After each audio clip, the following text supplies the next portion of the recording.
Life had always appeared perfect from the outside, and for a long time, I fooled myself into believing the same. I was a wife, a mother, and a woman who played her roles dutifully. My days revolved around preparing meals, making sure the house remained in order, and waiting for my husband to return home. But in truth, that return was rarely meaningful. He walked through the door, exchanged brief words, and disappeared into his own world of business calls, financial updates, and endless responsibilities. I was present in his life, yet invisible in his eyes. Over the years, I had learned to hide the emptiness I carried, convincing myself that this was what marriage eventually became: silent companionship, devoid of passion or tenderness. Yet, there was one person who noticed, even when I thought no one did: my son. He was young, but maturity often grows from observing what is absent rather than what is present. He would watch me as I set the dinner table, linger around me when I worked in the kitchen, and sometimes ask questions I struggled to answer. His concern felt different, almost unsettling at times, because he seemed to sense the loneliness I had buried deep. I brushed it off as imagination, but a part of me recognized the truth. My routine became a performance, an act I delivered daily with precision. A smile when required, polite nods when my husband mumbled something, and mechanical responses when people asked how life was treating me. But inside, I was drowning. Nights were the hardest. The bed felt too big, his side cold and untouched while he often worked late or chose the couch, claiming exhaustion. In those hours of silence, I would stare at the ceiling, wondering if anyone truly saw me anymore. It was during one of those restless days that everything shifted. My son, who had always been thoughtful, suddenly voiced something I could never have expected. His words startled me, cutting through the walls I had carefully built around my heart. It was not the kind of request a mother prepares for, not the kind of question life trains you to answer. It was strange, unsettling, and yet it carried with it a weight of sincerity that made me freeze in place. I looked at him, unable to process, while my chest tightened in ways I could not explain. In that moment, something cracked inside me.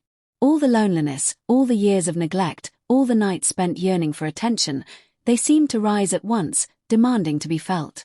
His voice lingered in my mind long after he left the room.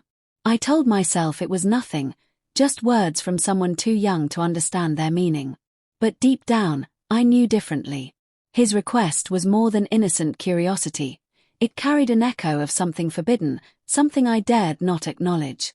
And yet, for the first time in years, I felt truly seen. The words he had spoken refused to leave my mind. They played on a loop inside me, louder at night when silence amplified every thought. I tried to dismiss them as the product of youth, an expression that held no true intent, but every time I looked at him, the memory returned. There was a depth in his eyes I had not noticed before, a quiet boldness that unnerved me. He saw through me in a way no one else did, as if he understood the emptiness I carried, and it terrified me because a part of me did not want to push it away. I told myself I was overthinking, that my loneliness had twisted his words into something more than they were. But the truth revealed itself in the smallest of ways. He lingered longer when he spoke to me, his tone carrying an unusual softness. He asked about my well-being, not out of habit, but with genuine concern. He noticed when I was tired, when I forced a smile, when I drifted into silence. Those small gestures began to feel like lifelines, pieces of care that I had long craved but never received from my husband. And though I knew it was wrong to accept them so fully, I found myself needing them more each day. Memories of my marriage only deepened the conflict inside me. Nights of waiting at the dinner table, only for my husband to arrive late without apology, flashed before my eyes. Birthdays and anniversaries that had passed like ordinary days replayed themselves in my mind, reminders of how invisible I had become. There were times when I had tried to reach out, only to be met with indifference, excuses, or silence. My heart had grown weary from rejection, and the tenderness in my son's gaze now felt like a forbidden cure to a wound left unattended for too long. I wrestled with guilt, reminding myself of the boundaries that should never be crossed. Yet the loneliness pressed harder, whispering that I deserved to be seen, to be cherished, to feel alive again. His request had been simple in words, but it carried an unspoken promise of closeness I had been denied for years. I could not admit it to anyone, not even to myself fully, But in the privacy of my mind I replayed the moment, questioning what it meant and why it had struck me so deeply.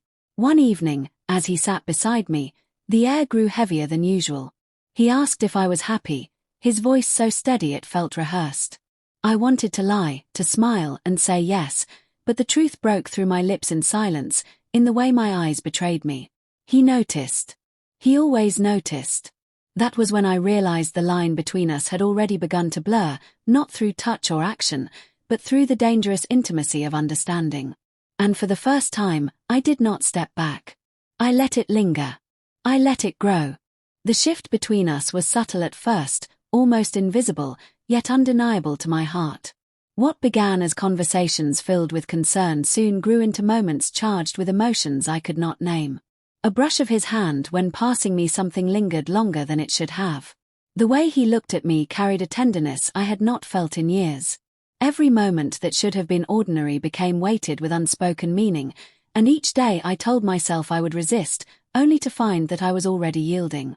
I found myself waiting for his company. His presence became the quiet escape I longed for, the warmth that filled the emptiness my husband had carved inside me. At night, when the house fell silent, I would remember his words, his eyes, the way he seemed to truly see me. My guilt screamed at me, reminding me that I was a mother, that this path was wrong, but my heart answered with its own truth. I was also a woman, aching for affection, for touch, for love. That duality tore at me until the line I had feared finally broke. It happened slowly, like surrendering to a tide I could no longer fight. Late-night talks became confessions.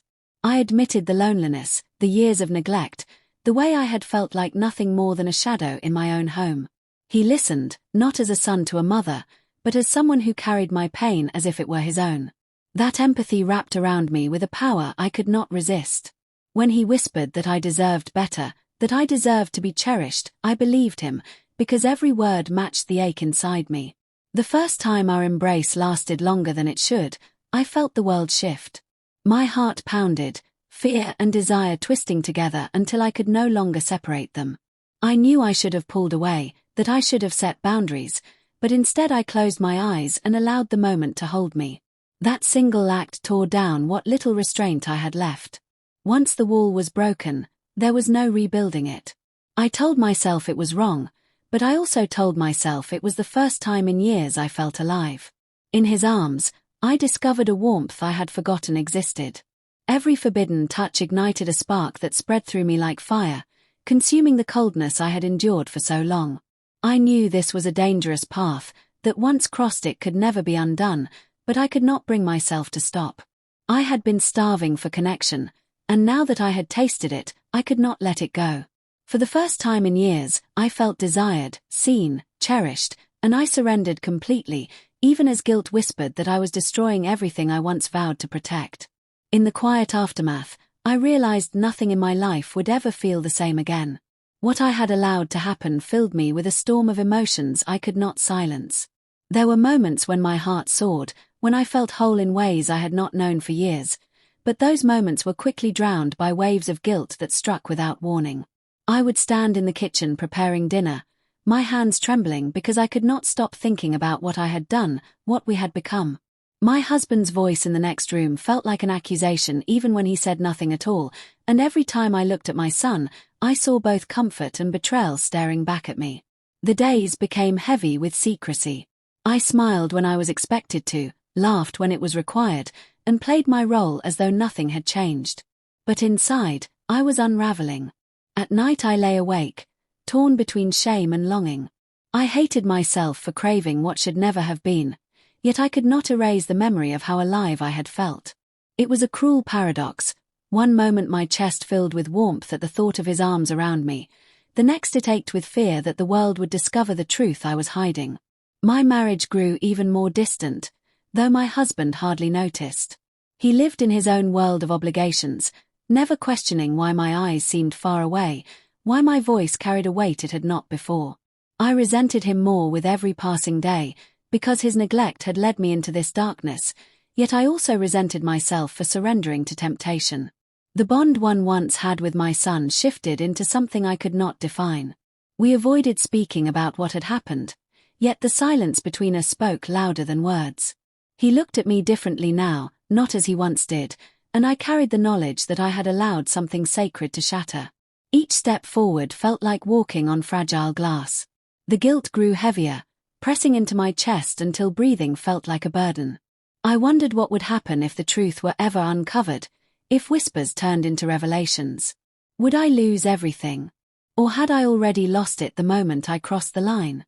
I questioned myself endlessly, searching for justification, but there was none strong enough to silence the echo of my actions. In the end, I gave my all, but in doing so, I lost parts of myself I could never reclaim. I had wanted to feel alive, to be cherished, to be seen, but what I found was a hollow reflection of desire wrapped in guilt. Life moved forward, but beneath the surface I carried a secret too heavy to share, a memory that lived inside me like a shadow. And though no one else may ever know, I will forever live with the truth that a single request, once answered, changed me in ways I can never undo.